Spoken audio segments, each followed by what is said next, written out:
Hello' guys, কি খবৰ? আপোনালোক সকলো ভালে আছে? বিধান থেকে আনটা ভিডিঅ'লৈ আপোনালোক সকলোকে স্বাগতম জনাইছোঁ। বিহাৰ এম জি শ্ৰমিক সংঘ সকলো শ্ৰমিক কেনে আছে বাৰু? বৰ্তমান ভালে আছেনে? মই বৰ্তমান ভালে আছোঁ আপোনালোকৰ আশীৰ্বাদত। আৰু মেইন আপোনালোকৰ উদ্দেশ্য এইটোৱে, সকলোৱে মোলৈ ফোন কৰি আছে দাদা কামটো কি হ'ব কি নহ'ব বুলি। আৰু মই জনাব পাই আপোনালোকক সুখী হৈছোঁ যে বিহাৰ এম জি শ্ৰমিক সংঘ এতিয়া বৰ্তমান পূৰা মাৰ্কেটত চৰ্চা হৈ আছে।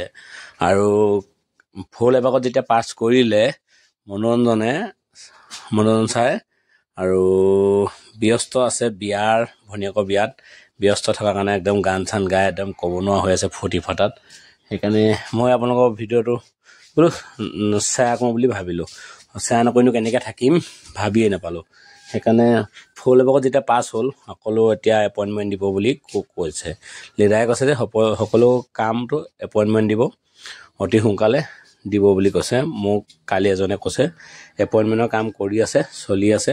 আৰু কিছুমান জেগাত আকৌ ধৰক নতুনকৈ কিউআৰ কাৰ্ড, পান কাৰ্ড, আধাৰ কাৰ্ড, বেংক পাছবুক লৈছে বুলি কোৱা শুনিছোঁ।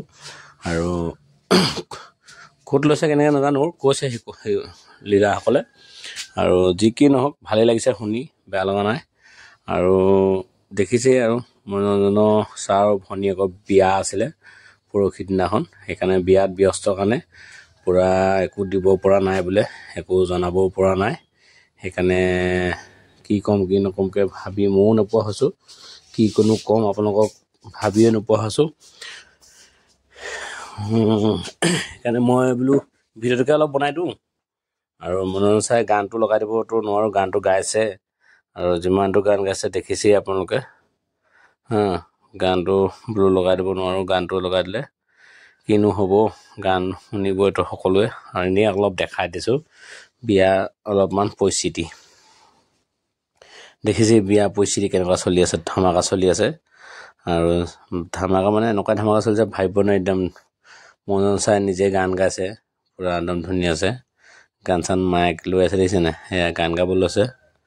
গানটো কি গাইছে, মানতা নেহি তুমকো, এইটো হিন্দীত গাইছে গানটো। মই ইমান হিন্দীত চোকা নহয় বাৰু।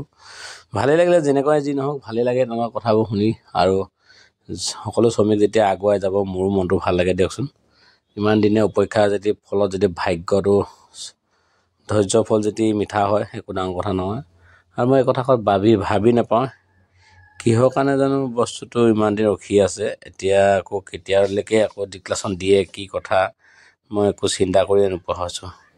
আপোনালোকে যদি লিডাৰৰ লগত কণ্টেক্ট কৰিবচোন, লিডাৰৰ লগত কণ্টেক্ট কৰি মোক জনাব কি হৈছে কি নাই হোৱা। যি কি নহওক ভালেই লাগে। আপোনালোকে যদি ইমান মৰম চেনেহ দিছে, আপোনালোকৰ আশীৰ্বাদত বহুত আগুৱাই গৈছোঁ। ভাল লাগে এনেকুৱা মঞ্চবোৰ। আৰু যিমান পাৰোঁ মই আপোনালোকক নতুন নতুন আপডেট দিবলৈ বিচাৰিম আৰু আপডেট সকলোকে। যেতিয়া আপোনালোকে মৰম চেনেহ দি গৈছে নিশ্চয় আপডেট দিম। ইমানে আছিল ভিডিঅ'টো। যদি চাই ভাল লাগে লাইক কৰিব, কমেণ্ট কৰিব, যিমান পাৰে শ্বেয়াৰ কৰিব। নেক্সট ভিডিঅ'ত পুনৰ লগ পাম। জয় অসম গাইছ, আজিলৈ বাই বাই। পুনৰ এটা ভিডিঅ'ত আকৌ লগ পাম দিয়ক আপোনালোকক।